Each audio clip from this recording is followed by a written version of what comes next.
तुमच्या हक्काचं family hospital Lokmudra Meera multi speciality hospital आता शंकर शेठ रस्ता स्वारगेट कॅम्प येथे 4 सप्टेंबर पासून आपल्या सेवेत।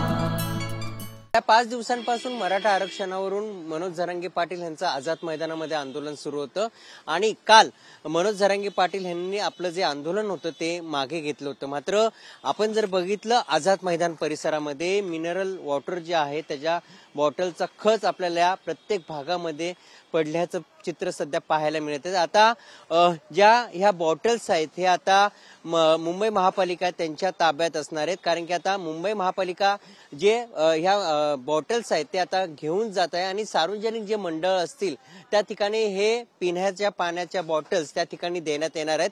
मात्र आझाद मैदानामध्ये संपूर्ण परिसरामध्ये जर आपण बघितलं बॉटलचा खच आपल्याला प्रत्येक भागामध्ये पाहायला मिळत आहे, कारण की आझाद मैदानावर मराठा आरक्षण आंदोलन गेल्या 5 दिवसांपासून सुरू होतं आणि या मराठा बांधव जे होते त्यांच्यासाठी हे पिण्याचं पाणी ह्या ठिकाणी अनेक भागातून आलं होतं आणि काल मनोज जरांगे पाटील जे आहे त्यांचं मागण्या पूर्ण झाल्यानंतर त्यांनी जे आंदोलन होतं ते मागे घेतलं होतं। मात्र मागे घेतल्यानंतर संपूर्ण आझाद मैदानामध्ये खाद्यपदार्थ असेल किंवा अन्नसाठा असेल किंवा मिनरल वॉटर असेल त्याचा खच आपल्याला या ठिकाणी पाहायला मिळत आहे। आता मुंबई महापालिका या ठिकाणी आलेत, एका ट्रकमध्ये ह्या बॉटल्स भरण्याचं काम सध्या सुरू आहे आणि जे सार्वजनिक मंडळ असेल किंवा अनेक भागामध्ये आता ह्या मिनरल वॉटर जे आहेत त्या देण्यात येणार आहेत, तर काही मिनरल वॉटर हे आता अनेक मंडळांमध्ये देखील जाणार आहे अशी देखील माहिती समोर येत आहेत। मात्र संपूर्ण जर परिसरामध्ये बघितला तर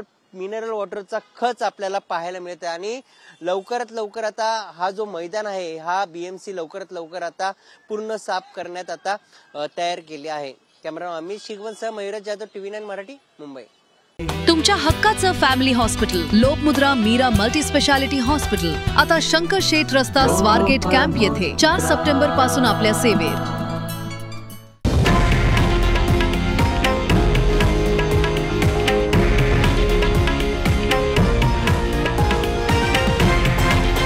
हे आहे देशातील नंबर 1 न्यूज नेटवर्क आणि आपण पाहत आहात TV9 मराठी, एकमेव।